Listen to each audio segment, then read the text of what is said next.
Hello students, welcome to law excellence IAS academy. రీసెంట్గా UPSC ఒక నోటిఫికేషన్ని తీసుకొచ్చింది లేటరల్ ఎంట్రీ స్కీమ్ కింద. ఈ నోటిఫికేషన్ వచ్చేసరికి 45 మంది డిప్యూటీ సెక్రటరీస్, అలాగే జాయింట్ సెక్రటరీస్, అలాగే డైరెక్టర్స్ని వివిధ రకాల డిపార్ట్మెంట్స్ ఏవైతే గవర్నమెంట్ డిపార్ట్మెంట్స్ ఉంటాయో వాటిలో స్పెషలిస్టులుగా తీసుకోవటం కోసం తీసుకొచ్చినటువంటి నోటిఫికేషన్ ఇది.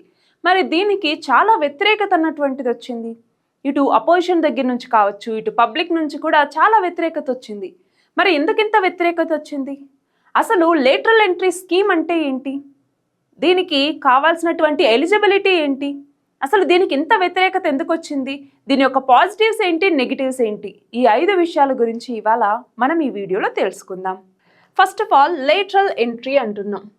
లేటరల్ ఎంట్రీ అంటే డైరెక్ట్ రిక్రూట్మెంట్ అన్నటువంటిది కాదు ఇది. అది కాకుండా లేటరల్ ఎంట్రీ ద్వారా ఏంటి అంటే మనకి మిడ్ లెవెల్, అలాగే ఏమంటాం సీనియర్ పొజిషన్స్ ఉంటాయి కదా, వాటిలోకి డైరెక్ట్గా బయట నుంచి కొంతమంది వ్యక్తుల్ని రిక్రూట్ చేసుకుంటారు. అందుకే దాన్ని లేటరల్ ఎంట్రీ అనేసి పిలుస్తూ ఉంటాము. సో దీని ద్వారా ఏంటి అంటే వాళ్ళ యొక్క డొమైన్లో ఏదైతే ఎక్స్పర్టైజ్ అన్నటువంటిది ఉంటుందో ఆ ఎక్స్పర్టైజ్ని ఇందులోకి తీసుకురావచ్చు. ఎక్స్పర్టైజ్, అలాగే వాళ్ళ యొక్క ఎక్స్పీరియన్స్ ఏదైతే ఉంటుందో ఆ ఫ్రెష్ ఎక్స్పీరియన్స్ని ఇందులోకి తీసుకురావచ్చు అన్నటువంటి ఉద్దేశంతో ఈ లేటరల్ ఎంట్రీ అన్నటువంటిది వచ్చిందనమాట. మరి దీని యొక్క ఆరిజిన్ ఎక్కడి నుంచి ఉంది అన్నట్టుగా కనుక మనం గమనిస్తే 1995వ సంవత్సరంలో మనకి second administrative reforms commission, second ARC అన్నటువంటిది వచ్చింది. సెకండ్ ఏఆర్సీకి ఎవరు హెడ్గా ఉన్నారు? వీరప్ప మొయిలీ. సో ఆ టైంలో ఏం చేశారు? ఈ లేటరల్ ఎంట్రీ ఏదైతే ఉందో దీనికి వీళ్ళు చాలా సపోర్ట్ని ఇవ్వటం జరిగింది. మనకి సెకండ్ ఏఆర్సీ అన్నటువంటిది తన యొక్క 10th రిపోర్ట్ ఇచ్చిందనమాట. సో ఆ 10th రిపోర్ట్లో భాగంగా ఇలా లేటరల్ ఎంట్రీ అన్నటువంటిది ఉండాలి అన్నట్టుగా చాలా సపోర్ట్ చేయటం జరిగింది. అది ఫస్ట్ స్టెప్ అయితే దాని తర్వాత 2017లో నీతి ఆయోగ్ అన్నటువంటిది ప్లానింగ్ కమిషన్ నేపథ్యంలో తీసుకురాబడింది కదా. మరి ఇక్కడ ఒకటి ఆన్సర్ చేయండి, నీతి ఆయోగ్ అన్నటువంటిది ఏ సంవత్సరం నుంచి అమల్లోకి వచ్చింది అన్నటువంటిది మీరు చెప్పండి. సో ఇక్కడ ఏంటంటే 2017లో నీతి ఆయోగ్ కూడా ఈ లేటరల్ ఎంట్రీ ఏదైతే ఉందో దీనికి సపోర్ట్ ఇచ్చిందనమాట. లేటరల్ ఎంట్రీ ద్వారా మనము పర్సన్స్ని, ఇండివిజువల్స్ని రిక్రూట్ చేసుకోవచ్చు. అలా రిక్రూట్ చేసుకోవటం వల్ల ఏమవుతుంది, వాళ్ళ యొక్క ఫ్రెష్ ఎక్స్పీరియన్సెస్ అన్నటువంటివి ఇక్కడ యాడ్ అవుతాయి. అలాగే వాళ్ళ యొక్క ఎక్స్పర్టైజ్ అన్నటువంటిది కూడా ఈ రంగంలో మనకి ఉపయోగపడుతుంది అన్నట్టుగా. సో దాంతో 2018 నుంచి ఇలా లేటరల్ ఎంట్రీ చేయటం అన్నటువంటిది స్టార్ట్ అయింది. దాదాపు 62 మందిని ఇలా లేటరల్ ఎంట్రీ కింద తీసుకుంటే ప్రస్తుతం 57 మంది వరకు ఇలా లేటరల్ ఎంట్రీలో పనిచేస్తున్నటువంటి వాళ్ళు ఇప్పటికీ ఉన్నారు. మరి ఇప్పుడు యూపీఎస్సీ ఇలా లేటరల్ ఎంట్రీ అనేసి ఒక నోటిఫికేషన్ ఇచ్చింది. ఇవ్వగానే అసలు ఎందుకు అంత వ్యతిరేకత వ్యక్తమైంది అంటే మొత్తం 45 పోస్టులకు అనుకున్నాం కదా. ఈ 45 కూడా సింగిల్ పోస్ట్ లాగా, అంటే ఒక సింగిల్ సిస్టమ్ లాగా కాకుండా ఇండివిజువల్ పోస్టులు అనమాట. ఈ 45 కూడా ఇండివిజువల్ పోస్టులు, అంటే ఒక్కొక్క డిపార్ట్మెంట్కి ఒక్కొక్క పోస్ట్ మాత్రమే ఉంది. సో ఈ నేపథ్యంలో ఇప్పుడు ఏమవుతుంది, రిజర్వేషన్స్ ఏవి అమలు అవ్వట్లేదు. అంటే ఇక్కడ ఎస్టీ, ఎస్సీ, అలాగే బీసీ రిజర్వేషన్స్, అలాగే ఈడబ్ల్యూఎస్ రిజర్వేషన్స్ ఇవేవి కూడా అమలు అవ్వట్లేదు. మనకి నార్మల్గా 13 పాయింట్ రోస్టర్ పాలసీ అన్నటువంటిది ఉంటుంది.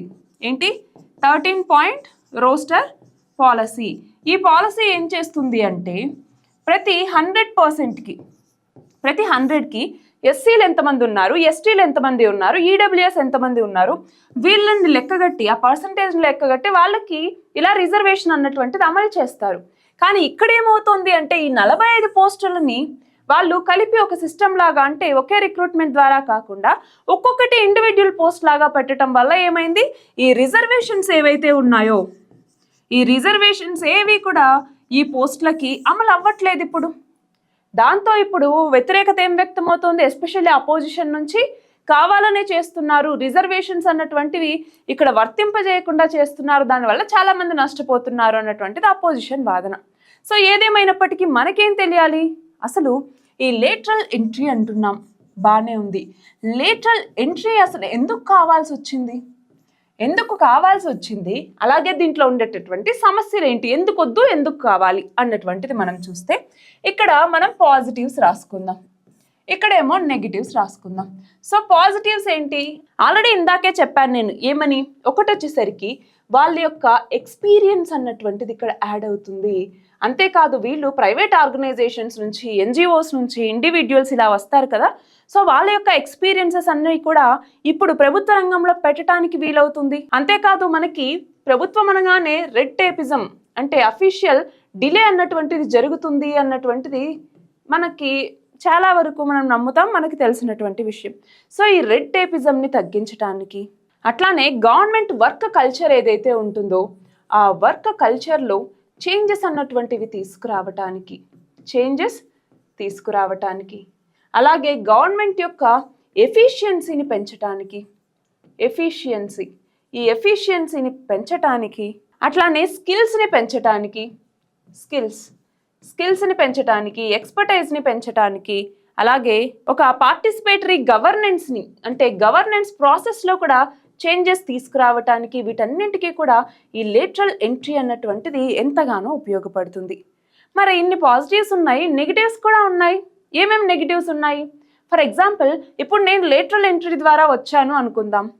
సో లేటరల్ ఎంట్రీకి ఒక పర్సన్కి మ్యాక్సిమం 3 years మాత్రమే ఉంటుందన్నమాట. ఫర్ ఎగ్జాంపుల్ నేను ఒక పర్సన్ని ఇప్పుడు లేటరల్ ఎంట్రీ ద్వారా పోస్ట్లోకి వచ్చాను అనుకోండి. సో నార్మల్గా వ్యవధి వచ్చేసరికి 3 సంవత్సరాలు. అయితే దీనిని 5 సంవత్సరాల వరకు ఎక్స్టెండ్ చేయొచ్చు. మరి ఈ 3 సంవత్సరాల్లో ఒక పర్సన్ ఆ సిస్టంలోకి, కొత్త సిస్టంలోకి వచ్చి దాంట్లో మింగిలయ్యి తను ఇన్ఫ్లుయెన్స్ చేయగలిగేలాగా పనులు చేయటం అన్నటువంటిది 3 సంవత్సరాల్లో కొంచెం కష్టమైనటువంటి పని. సో ఇక్కడ ఇంకొకటి కూడా మనకి తెలియాలి, అదేంటంటే ఈ లేటరల్ ఎంట్రీ ద్వారా వచ్చేటటువంటి వాళ్ళు ఎవరైతే ఉంటారో వాళ్ళ యొక్క ఎలిజిబిలిటీ. సో ఫర్ ఎగ్జాంపుల్ ఎవరిని పడితే వాళ్ళని తీసుకురాలేం కదా, లేటరల్ ఎంట్రీలో కూడా ఒక ఎలిజిబిలిటీ అన్నటువంటిది ఉండాలి. అది ఏంటి అంటే కనీసం వాళ్ళకి ప్రైవేట్ జాబ్లో అయినా కూడా ఆ ఎక్స్పీరియన్స్ అన్నటువంటిది 15 సంవత్సరాలు ఉండాలి. సో 15 సంవత్సరాల ఎక్స్పర్టైజ్ని వాళ్ళు కలిగి ఉండాలి. వాళ్ళ యొక్క ఏజ్ కూడా 45 సంవత్సరాలు ఉండాలి. అట్లానే వాళ్ళు ఒక యూనివర్సిటీ నుంచి గ్రాడ్యుయేషన్ పొంది ఉండాలి, అంటే గ్రాడ్యుయేట్స్ అయి ఉండాలి. ఇంతేకాదు వాళ్ళకంటూ ఒక ప్రూవెన్ ట్రాక్ రికార్డ్ అన్నటువంటిది ఉండాలి వాళ్ళ వర్క్లో. సో అలాంటి వాళ్ళని ఇక్కడ తీసుకుంటారు. మరి ఇలాంటి వాళ్ళు ఎంతోమంది ఉంటారు, ఎలా తీసుకుంటారు అన్నటువంటిది కూడా ఇప్పుడు ఉన్నటువంటి ఒక ఛాలెంజ్ అన్నమాట. సో ఎలాగ వాళ్ళని రిక్రూట్ చేసుకుంటారు, ఆ పద్ధతి అన్నటువంటిది సరిగ్గానే ఉంటుంది అనేసి ఎలా ఎన్ష్యూర్ చేస్తాము అన్నటువంటిది ఒక క్వశ్చన్. రెండవది వచ్చేసరికి వీళ్ళ యొక్క టర్మ్ చాలా తక్కువగా ఉంటుంది కాబట్టి వాళ్ళు ఆ సిస్టంలోకి వచ్చి మింగిలయ్యి వాళ్ళు ఆ ఫలితాలని, అంటే వాళ్ళ దగ్గర నుంచి మనం ఆ ఫలితాలని ఆశించాలి అన్నా కూడా కొంచెం కష్టతరమైనటువంటిది. అట్లానే ఇప్పుడు వీళ్ళంటే ఇలా లేటరల్ ఎంట్రీ ద్వారా వచ్చారు. మరి పర్మనెంట్ బేసిస్లో, అంటే ఫర్ ఎగ్జాంపుల్ యూపీఎస్సీ మనకి ప్రతి సంవత్సరం రిక్రూట్మెంట్ ఇచ్చేసి తీసుకుంటుంది, అవునా? సో ఆ పర్మనెంట్ బేసిస్లో వచ్చినటువంటి పర్సన్స్ యొక్క మొరల్ని అది దెబ్బతీసినట్టే కదా. ఫర్ ఎగ్జాంపుల్ ఇప్పుడు నేను ఒక 20 సంవత్సరాలు 30 సంవత్సరాలు కష్టపడి ఒక పదవిలోకి వచ్చాను. సో నాకన్నా పైన ఉన్నటువంటి ఒక వ్యక్తిని లేటరల్ ఎంట్రీ ద్వారా తీసుకొచ్చి పెట్టేసినప్పుడు అతను తొందరగా ప్రమోషన్ తీసుకోవటానికి ఆ పర్సన్ ఎలిజిబుల్ అయినప్పుడు ఈ పర్సన్ యొక్క మొరల్ మీద అది ఇంపాక్ట్ చూపిస్తుందా లేదా? దాంతో ఏమవుతుంది అంటే ఒక అవుట్ సైడర్ సిండ్రోమ్ లాగా అది తయారవుతుంది. ఏంటి? Out cider syndrome. అంతేకాదు ఫర్ ఎగ్జాంపుల్ ఇప్పుడు లేటరల్ ఎంట్రీ ద్వారా తీసుకుంటున్నాం, అలా ఎంతమందిని తీసుకుంటారు? ఇప్పుడు మనం చూస్తే ఓన్లీ ఐఏఎస్లే దాదాపు 100 మందిలో రిక్వైర్మెంట్ ఉంది అన్నట్టుగా చాలా రిపోర్ట్స్ చెప్తూ ఉన్నాయి.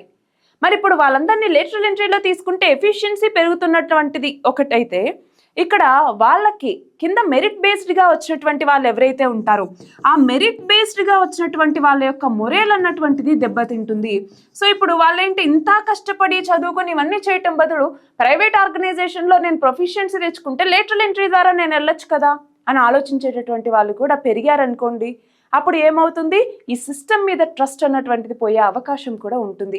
ఎవరు అప్పుడు ఇదిగో ఈ యూపీఎస్సీ ద్వారానే ఎన్ని సంవత్సరాల నుంచి కష్టపడి చదివి ఒక ర్యాంక్ సాధించడానికి ట్రై చేస్తున్నాం. అలా కాకుండా నేను ఏదో ప్రైవేట్ ఆర్గనైజేషన్లోకి వెళ్తాను, గ్రోత్లోకి వెళ్ళిపోతాను అన్నప్పుడు అక్కడ నుంచి నేను వెళ్ళిపోవడం సిస్టంలోకి ఈజీ అన్న ఒక పర్స్పెక్టివ్ వస్తే అది చాలా కష్టమైనటువంటిది, అవునా? సో ఆ నేపథ్యంలో మనకి చాలా డ్రాబ్యాక్స్ ఉన్నాయి, అలాగే పాజిటివ్స్ కూడా ఉన్నాయి. సో ఇప్పుడు ఏం చేయాలి? ఒక పర్సన్ని ఇలా లేటరల్ ఎంట్రీ ద్వారా తీసుకుంటున్నాం అన్నప్పుడు దానికి కావాల్సినటువంటి కండిషన్స్ కొన్ని పెట్టి అవి ఫుల్ఫిల్ అవుతున్నాయా లేదా అన్నటువంటిది కరెక్ట్గా చెక్ చేసుకోగలగాలి. అంటే ట్రాన్స్పరెన్సీ అన్నటువంటిది ఉండాలి ఆ ప్రాసెస్లో. అంతేకాదు వాళ్ళకి ట్రైనింగ్ అన్నటువంటిది ప్రొవైడ్ చేయటం. ఫర్ ఎగ్జాంపుల్ ఇప్పుడు నేను ప్రైవేట్ ఇండివిజువల్ని, నేను వచ్చి ఇక్కడ సడన్గా నేను వర్క్ చేస్తానన్నప్పుడు ఆ వర్క్ ఎన్విరాన్మెంట్ అనేటటువంటిది తెలియనప్పుడు ఏమవుతుంది, ఇబ్బంది అన్నటువంటిది వస్తుంది. అలా కాకుండా వాళ్ళకు ట్రైనింగ్ ఇవ్వటం. ఇప్పుడు మన యూపీఎస్సీ ఆస్పిరెంట్స్ ఎలా అయితే ర్యాంక్ కొట్టిన తర్వాత వాళ్ళు వెళ్ళి మసూరి కావచ్చు ఇంకొక ప్లేస్లో ట్రైనింగ్ తీసుకుంటారు కదా, ట్రైనింగ్ తీసుకుని దాని తర్వాత వాళ్ళ జాయినింగ్ ఉంటుంది. మరి వీళ్ళకి కూడా బేసిక్ ట్రైనింగ్ అన్నటువంటిది ప్రొవైడ్ చేయాలి. అట్లానే వాళ్ళ రోల్ ఏంటి అనేసి క్లియర్గా డిఫైన్ చేయటం, వాళ్ళ యొక్క ఎక్స్పెక్టేషన్స్ అంటే వాళ్ళ మీద మనం ఎలాంటి ఎక్స్పెక్టేషన్స్ పెట్టుకున్నాం అన్నట్టుగా క్లియర్గా చెప్పటం, ఈ ఏదైతే రిక్రూట్మెంట్ ప్రాసెస్ ఉందో ఇందులో ట్రాన్స్పరెన్సీ అన్నటువంటిది మెయింటైన్ చేయటం, ఇవన్నీ చేస్తే లేటరల్ ఎంట్రీ అన్నటువంటిది కొంతవరకు మనం ఒప్పుకోవచ్చు. కాకపోతే అది ఎంతవరకు జరుగుతోంది, మెయిన్ ప్రాసెస్ని డీవియేట్ చేయకుండా ఈ లేటరల్ ఎంట్రీ అన్నటువంటిది ఉండొచ్చు. కానీ ఇప్పుడైతే యూపీఎస్సీ ఇచ్చినటువంటి ఈ నోటిఫికేషన్ని కేంద్రం వద్దు అన్నట్టుగా రద్దు చేయటం జరిగింది. సో ఈ నేపథ్యంలో మనకి మెయిన్స్కి సంబంధించి క్వశ్చన్ కూడా అడగచ్చు. ఏమని అడగచ్చు, ఇలా యూపీఎస్సీలో లేటరల్ ఎంట్రీ తీసుకురావటం వల్ల ఎలాంటి ఎఫెక్ట్స్ ఉంటాయి, సో పాజిటివ్స్ ఏంటి, దీనివల్ల ఉండేటటువంటి ఛాలెంజెస్ ఏంటి అన్నట్టుగా మనల్ని అడిగితే ఇప్పుడు మనం రాయగలిగేలాగా ఉన్నామా? సో ఇది ఒక్కసారి చూసుకోండి. అండ్ ఇంకొక క్వశ్చన్ ఏంటి అంటే, ఆల్ ఇండియా సర్వీసెస్ గురించి తెలిపేటటువంటి మన రాజ్యాంగంలో ఆర్టికల్ లేదా అధికరణ ఎన్నవది అన్నటువంటిది కమెంట్ సెక్షన్లో చెప్పండి. సో ఇది ఇవాల్టి మన article. All the very best and thank you very much.